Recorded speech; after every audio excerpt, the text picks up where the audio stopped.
Bom, nosso curso de especialização na carta aos Romanos, nós estamos falando sobre Cristo, a semente de Davi. O texto em PDF diz aí, tá bem? Cristo é da semente de Davi. Em que sentido? José não foi o seu pai biológico. Como entender que seja descendente de Davi?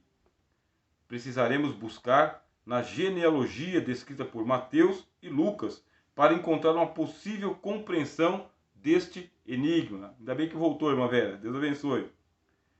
A gente vai voltar lá na genealogia do Senhor Jesus. Só que nós não seguiremos o esquema tradicional que nos força a uma aceitação dogmática do nascimento humano, pois a paternidade, segundo as palavras de Cristo, não se reduzem a carne e sangue, e sim a imitações. Anotem aí, tá? Pode passar um traço no PDF, se você conseguir imprimir ele, ou então no seu bloco de anotações. Como que eu sou filho de alguém? Aí Jesus vai nos ensinar. Não são filhos de Abraão, essa turma toda aí. Porque até o João Batista vai dizer, até dessas pedras aqui, Deus pode levantar filho para Abraão. Então não tem a ver com carne e sangue. Não é filho de Abraão quem tem sangue de Abraão.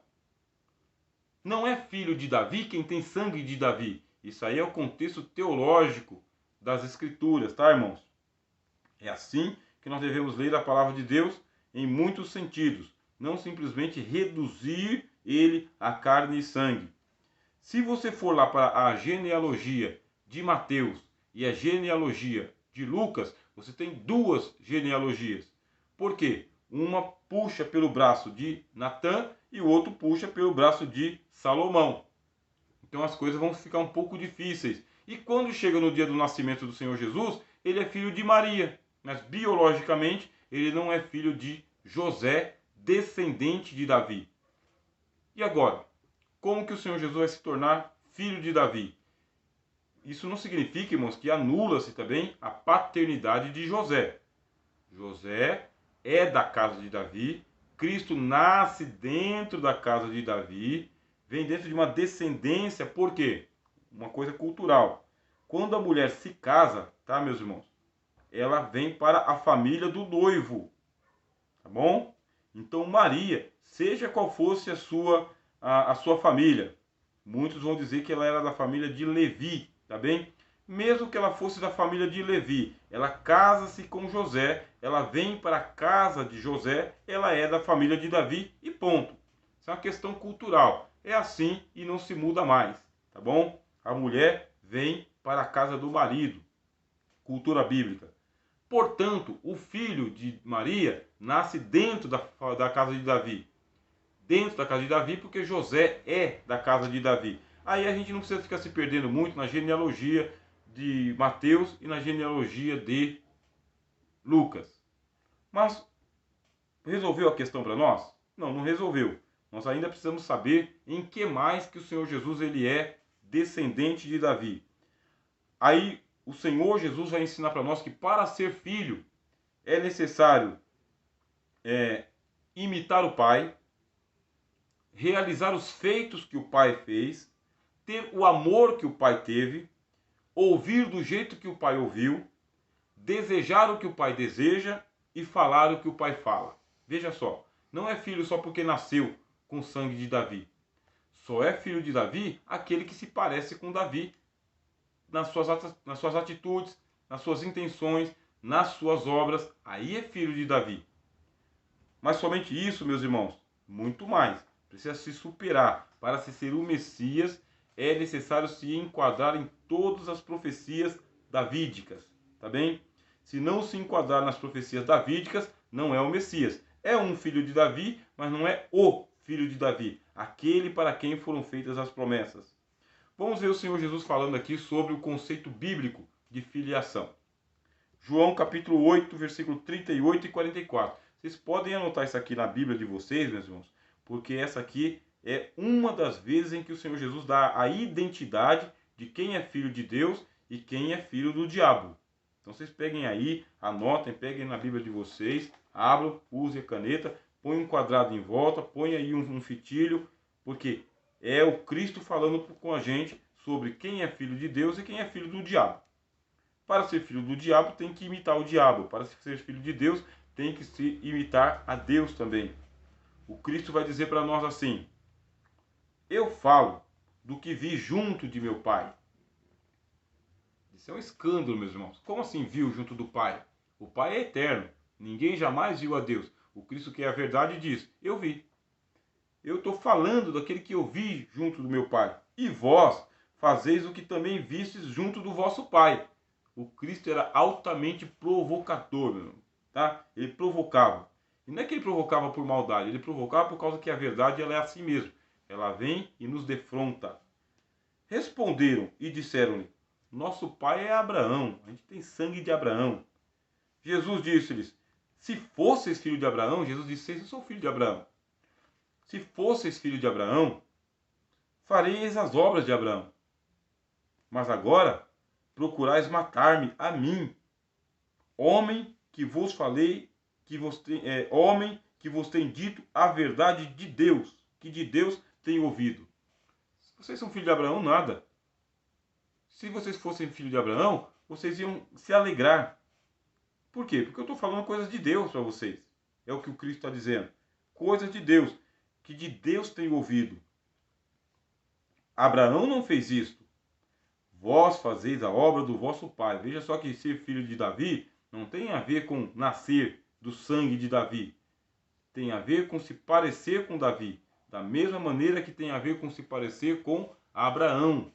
Nas características que eu passei para vocês aqui, ó. Imitações, feitos, amor, audição, desejos e palavras. Tudo isso aqui está no texto que eu destaquei para vocês aqui, ó. Disseram-lhe, pois, nós não somos filhos nascidos da fornicação.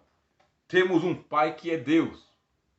Cristo, Jesus, pois, lhes disse: se Deus fosse o vosso Pai, nem Abraão e nem Deus é o vosso Pai.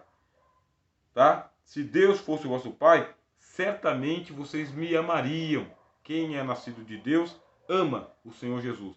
Quem ama o Senhor Jesus é nascido de Deus. Quem não ama o Senhor Jesus não é nascido de Deus. É impossível, meus irmãos, uma pessoa amar o Cristo e não ter Deus. E é impossível uma pessoa amar Deus e não ter o Cristo. Amém? Se Deus fosse o vosso Pai, certamente me amaríeis, pois eu saí e vim de Deus. Não vim de mim mesmo, mas Ele me enviou. Por que não entendeis a minha linguagem? Por não poderdes ouvir a minha palavra. Vós tendes por pai ao diabo, e quereis satisfazer os desejos de vosso pai. Ele foi homicida desde o princípio. Não se firmou na verdade, porque não há verdade nele. Quando ele profere mentiras, fala do que lhe é próprio, porque é mentiroso e pai da mentira. Quer dizer que Deus está olhando dos céus, neste momento para nós, e ele identifica duas gerações de humanos, filhos de Deus e filhos do diabo. Duas gerações. Não 3 ou 4 ou 5. Duas gerações, de Deus e do diabo. Os que são nascidos de Deus são da semente de Davi. Os que não são descendentes de Deus não são da semente de Davi. Tem a ver com semente, meus irmãos. Semente. Para ser filho, não basta nascer da carne. É preciso reproduzir a natureza espiritual que o Pai possui.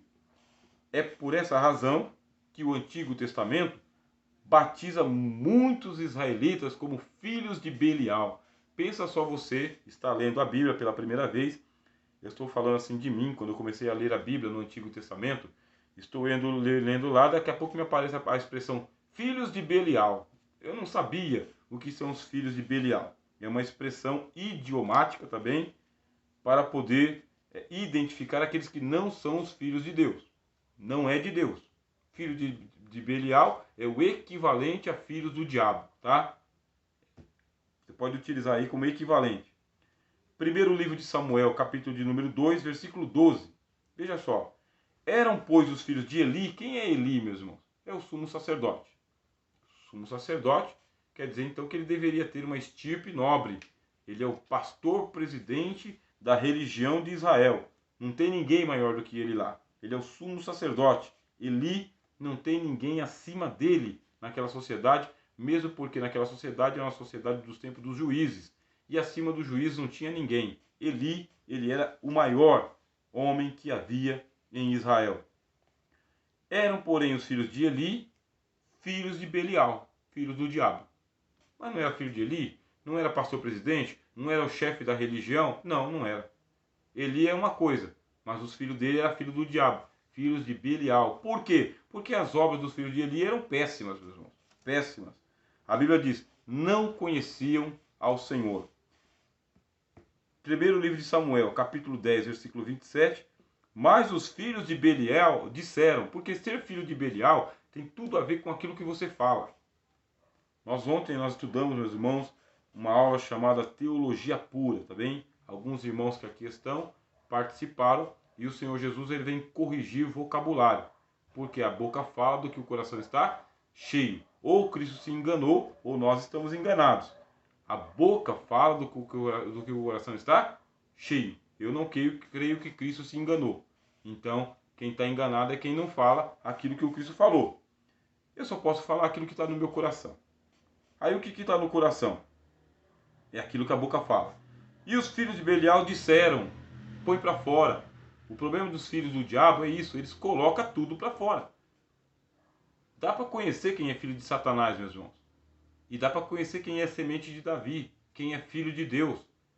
Para você conhecer quem é filho de Deus, você vai ouvir o que ele tem a dizer em todos os momentos, nas piores horas e nas melhores também. Vai sair pela boca, meu irmão. Uma hora vai transbordar. Não tem como, disse o Senhor Jesus, a árvore má produzir bons frutos. Não tem como. A árvore má produz maus frutos.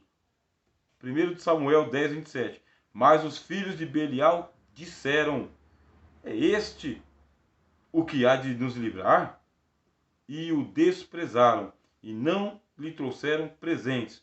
Porém, ele se fez como surdo, aqui no episódio de Saul sendo ungido rei. Quer dizer, Deus mandou o profeta Samuel ungir Saul. Quando olharam para Saul, os filhos do diabo falaram, isso aí?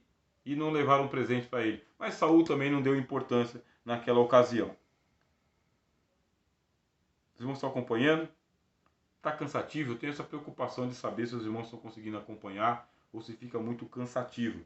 Porque realmente 2 horas é um pouco complicado, né, irmãos? É por isso que eu paro de vez em quando, a gente vai lá, toma uma água.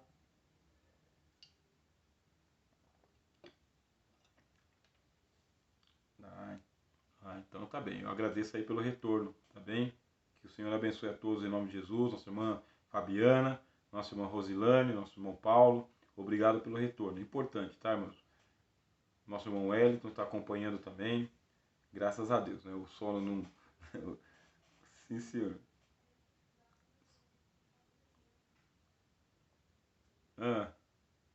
Sim. Nosso irmão Raul também, seja bem-vindo, irmão Raul. Nosso irmão Paulo falou de você também, é uma satisfação aqui, uma alegria ter a presença do irmão conosco aqui também. Espero que o irmão esteja conseguindo nos acompanhar. Qualquer dúvida pode aí colocar a sua dúvida no chat e na medida do possível nós vamos estar respondendo, tá bom? Seja muito bem-vindo entre nós. Bom, o PDF, meus irmãos, ele diz assim, tá? Eu escrevi para os irmãos aí. Para que o Senhor Jesus fosse reconhecido como filho de Davi, não bastava que ele fosse seu descendente carnal. Tem anjos nos céus, meus irmãos. Tem anjos na terra. Tem os santos do Antigo Testamento. Tem a turma todinha dos dias do Senhor Jesus, que precisam reconhecer em Cristo as credenciais de Davi. O apóstolo Paulo fala que nós somos feitos espetáculo dos anjos. A gente não está vendo a turma, né? Por causa que essa aqui é a dispensação da igreja. Mas o apóstolo Pedro falou, coisas para as quais os anjos desejam muito bem atentar. Ué, vamos ver que identidade que esse homem tem. É chamado filho de Davi, mas será que ele reproduz as obras de Davi ou só tem sangue de Davi? Será que ele é filho de Deus ou só tem nome de filho de Deus? Ou é um filho do diabo? Os anjos sabem, os santos sabem, e quem tem o dom do discernimento de espíritos vai ouvir, e não pode a árvore boa produzir maus frutos. Para que o Senhor Jesus fosse reconhecido como filho de Davi, não bastava que fosse seu descendente carnal. É por essa razão que Paulo utiliza o termo espermatos, tá bem? Essa palavra espermatos, meus irmãos, que está lá no grego do Novo Testamento, é a mesma que a gente utiliza para semente, tá bem? É a mesma tradução, semente. Por que foi traduzido como descendente de Davi? Para facilitar o entendimento das pessoas. Mas muitas vezes a tradução ela impede a gente de dar um passeio teológico na palavra de Deus. Deveria ter sido mantido assim, semente de Davi, e não descendente de Davi. Isso é o meu ponto de vista, tá bem? Na simplicidade. Não é um erro de tradução, tá bom? Não houve um erro. Pode ser traduzido como descendente, mas também pode ser traduzido como semente, como diz o texto grego da carta aos Romanos. Cristo é da semente de Davi, o mesmo que dá origem ao conceito de sêmen, tá bem? Do homem. Da onde que vem a palavra sêmen? Vem do espermatus. O que é o espermatus? É o esperma, bem? Então, sêmen ou semente, num sentido puro da palavra, no sentido comum da palavra. Veja que o sentido muda. Como assim? Uma coisa é dizer que Jesus veio de Davi. Outra é dizer que ele veio da semente de Davi. O sentido muda totalmente. Esse aqui veio de Davi, mas esse aqui é da mesma semente que Davi. Isto é, o texto santo da carta aos Romanos nos aponta não para a natureza física do rei Davi, e sim a sua natureza espiritual. A mesma semente que gerou Davi espiritualmente, também gerou Jesus espiritualmente. Estamos falando da palavra de Deus, estamos falando do Espírito Santo. Jesus é da mesma semente que Davi, meus irmãos. Não simplesmente da semente de Davi, não simplesmente o descendente de Davi, mas ele é da geração de Davi. Aquele que gerou Davi, gerou Jesus, na mesma espiritualidade. A expressão correta está no grego, spermatus David, tá bem? Semente de Davi. Agora vamos ver se o Cristo tem aquilo que ele falou para nós aqui na passagem de João, tá bem? O que a gente falou aqui, irmãos? Na segunda página lá. Que segundo as palavras de Cristo, a filiação não se reduz a carne e sangue, e sim a imitações, feitos, amor, audição, desejos e palavras. Tudo isso está no Evangelho de João, que nós lemos aqui. Tá bem? Por isso que eu pedi para os irmãos anotarem. Vamos ver lá. Jesus imitou a Davi em algum momento? Em que momento que o Senhor Jesus imitou a Davi? Segundo o livro de Samuel, capítulo de número 6 e o versículo 12. Tá? Jesus imitou a alegria de Davi, meus irmãos. Então avisaram a Davi, dizendo: abençoou o Senhor a casa de Obed-Edom, e tudo quanto tem, por causa da arca de Deus. Foi, pois, Davi, e trouxe a arca de Deus para cima da casa de Obed-Edom, a cidade de Davi, com alegria. O Senhor Jesus, em certa ocasião, ele olhou para os discípulos que estavam ouvindo a boa notícia, meus irmãos, porque nunca ninguém falou como o Senhor Jesus. A Bíblia diz que ele olhou para aquela multidão e teve compaixão da multidão, porque eram como ovelhas que não têm pastor. Aí ele disse aos seus discípulos: rogai, pois, ao Senhor da seara, para que envie trabalhadores para a sua seara, porque grande é a seara e poucos são os trabalhadores. Naquelas mesmas ocasiões, a Bíblia diz: alegrou-se o Senhor Jesus no Espírito Santo, porque era uma alegria para o Senhor Jesus ver que aquelas multidões que não tinham pastor começaram a vir para ouvir os seus sermões, os seus ensinamentos, pessoas que vinham doentes, pessoas que vinham endemoniadas, lunáticas, atormentadas, cheias de remorso, cheias de culpa, meus irmãos, sem esperança. De repente, vinham de longe, passavam dias e dias com o Senhor Jesus, ouvindo a sua palavra. Em certa ocasião, o Senhor Jesus fala: tenho dó desse povo, porque está comigo há mais de 3 dias e não tenho o que comer. Senhor, manda todo mundo para casa para eles comprarem pão, porque a gente não tem como alimentar coisa nenhuma, nós vamos mandar embora nada. Manda sentar aí de 50 em 50, nós vamos fazer um milagre aqui no meio do deserto. Veja só, Jesus é maior do que Moisés, meus irmãos. Porque Moisés deu pão para eles lá no deserto. O Cristo pegou os pãezinhos, os peixinhos, agradeceu a Deus e multiplicou e alimentou uma multidão de mais de 5.000 homens, sem contar mulheres e crianças, gente que estava faminta.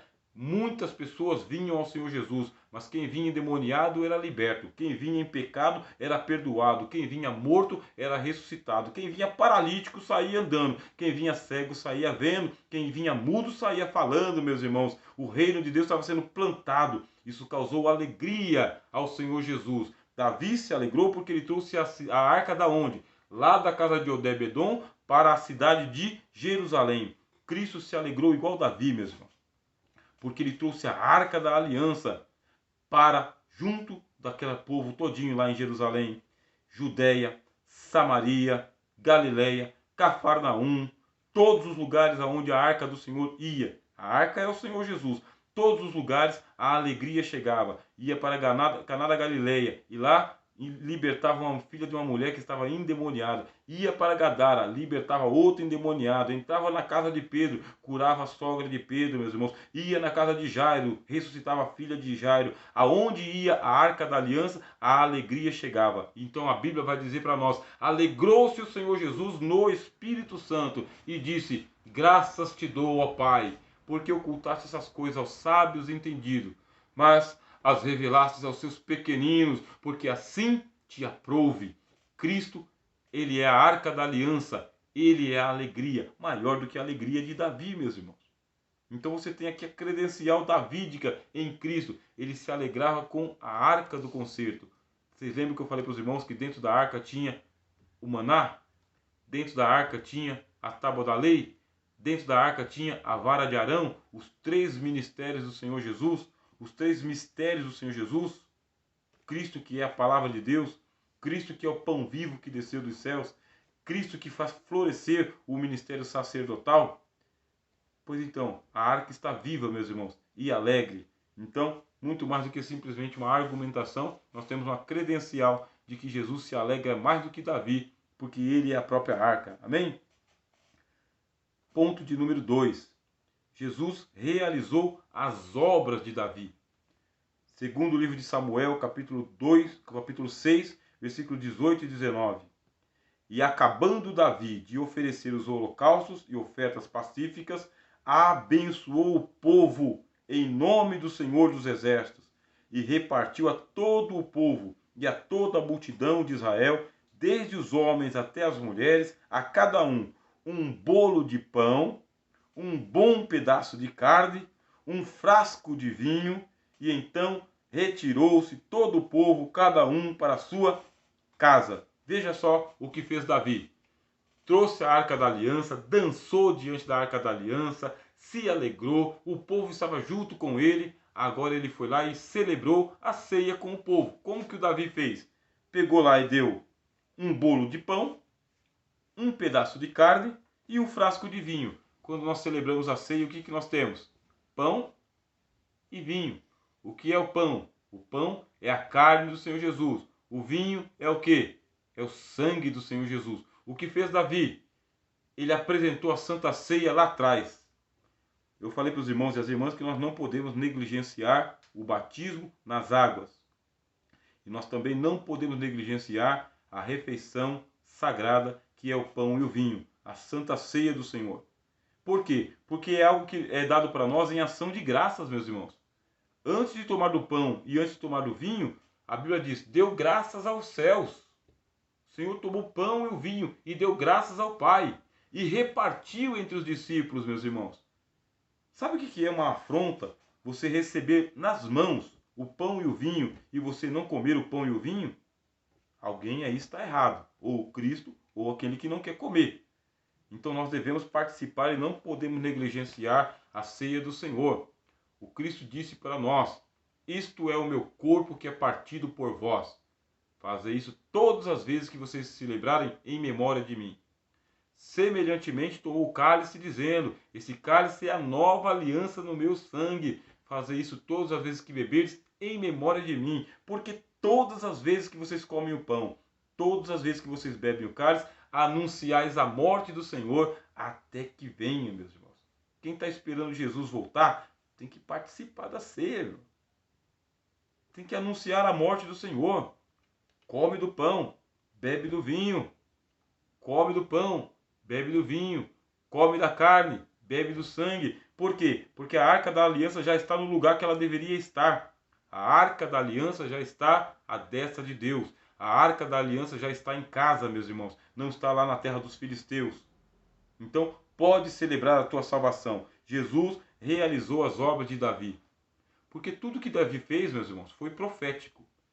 Foi profético e histórico. Aconteceu na história, mas estava falando alguma coisa espiritual sobre o Senhor Jesus. Espiritualmente, era isso que estava acontecendo. Os irmãos estão acompanhando? Estão entendendo? Graças a Deus. Glória a Deus. Jesus, ele amou a Deus assim como Davi amava também. Salmo 16, 8. Tenho posto o Senhor continuamente diante de mim. Por isso que ele está à minha mão direita. Nunca vacilarei. É neste salmo que se fala que Deus não deixaria o corpo do Senhor Jesus ver a corrupção e não deixaria a alma do Senhor Jesus na morte. É neste salmo aqui, 16:8. Davi amava o Senhor e escreveu esse salmo. Mas esse salmo aqui é um salmo messiânico. É o Senhor Jesus dizendo: eu tenho posto o Pai continuamente diante de mim. Deus para mim não é um assunto teológico, meus irmãos. Deus para mim não é uma aventura religiosa. O Senhor Deus, você o coloca continuamente diante de você, assim como Davi e assim como o Senhor. É continuamente, a Bíblia diz. Aonde? Do lado, meus irmãos. Nas costas. Deus você tem que colocar diante de você, ficar contemplando, olhando para Ele, assim como eu estou olhando para a tela desse celular que está gravando agora esta aula, assim como eu estou olhando para os irmãos aqui no Google Meet, vocês estão olhando para mim, eu estou olhando para a câmera, não estou vendo vocês diretamente, a não ser que eu dê um zoom. Alguns deixaram aqui as suas fotos, ótimo, é um recurso que tem, mas o que fez o Davi? Coloca Deus diante dele. Eu quero ficar olhando para Deus, enquadrando aqui Deus. Quando? Continuamente diante de mim. E por isso ele está à minha mão direita. Aí tem o paradoxo das Escrituras. Eu coloco Deus à minha mão aqui diante de mim e ele está à minha mão direita. Nunca vacilarei, segurando eu pela mão, assim como um pai segura o seu filho, tá? Você imagina o pai andando com o filho lá no metrô da Praça da Sé e a criança tem 4 anos de idade. Você vai soltar a criança? A mesma coisa, meu amado irmão e irmã que está conosco até esse horário aqui. Você ama ao Senhor, coloca Ele diante de você, fica olhando para Ele e Ele te segura pela mão.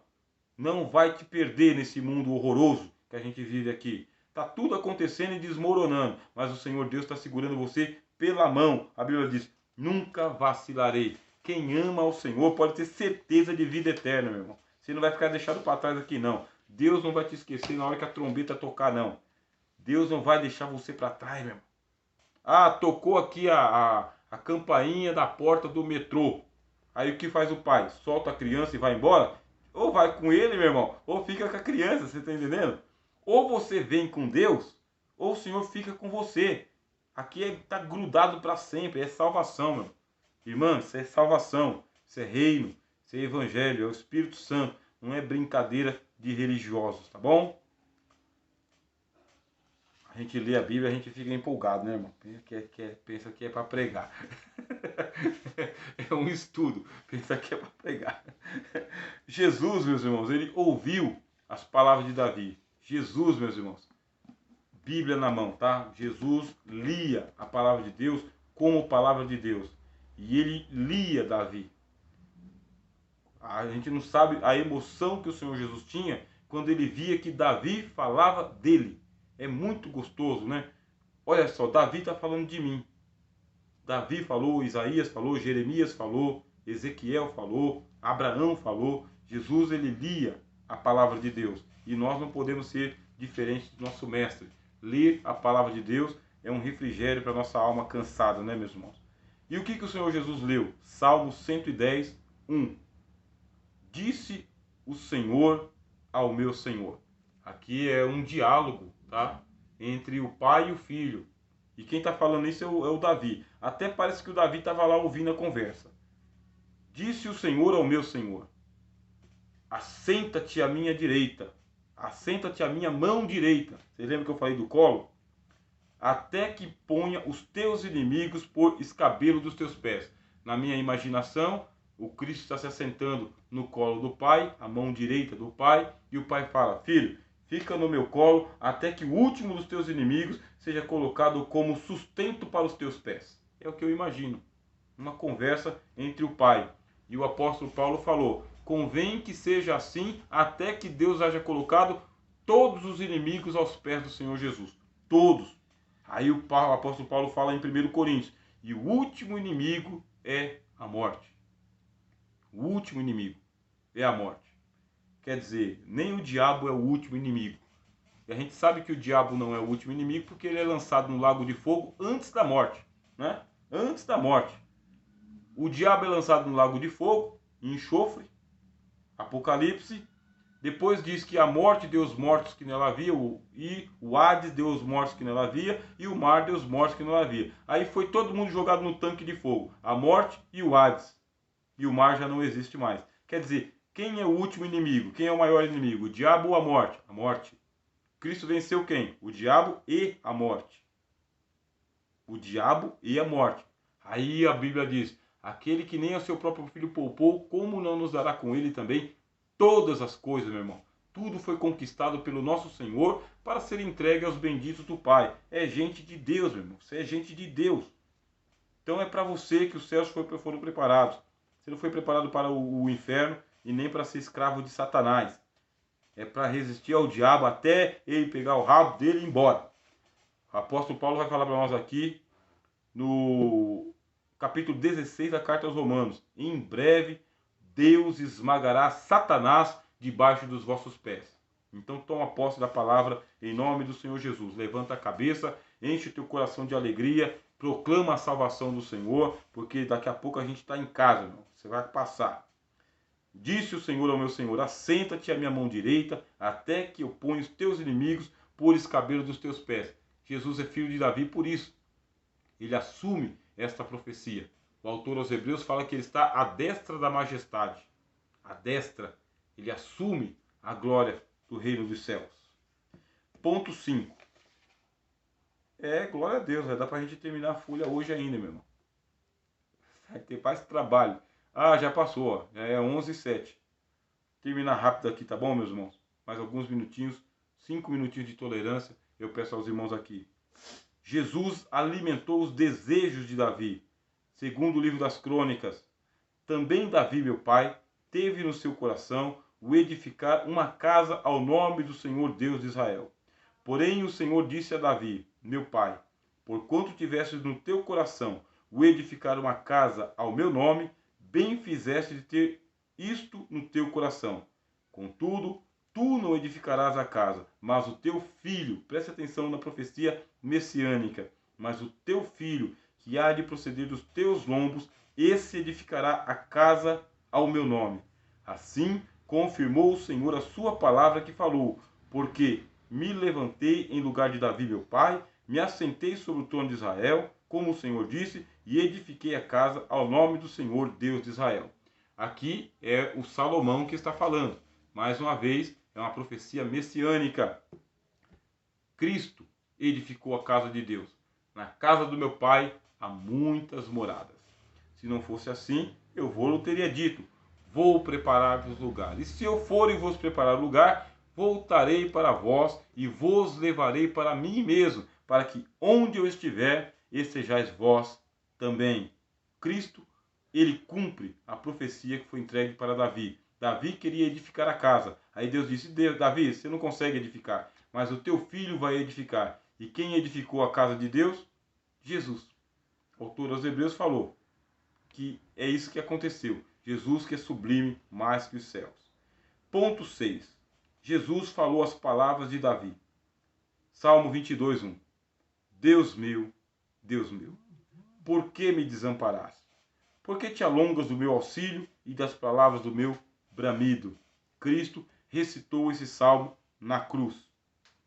Veja como Paulo reutiliza o conceito de semente em Gálatas 3,16. Desse mesmo modo, as promessas foram feitas a Abraão e ao seu descendente.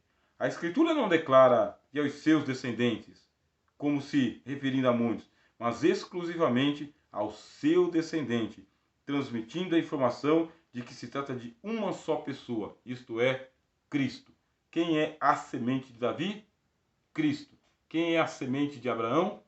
Cristo. Quem é a semente da mulher? Cristo. Quem é a semente de Deus? Cristo, meus irmãos e irmãs.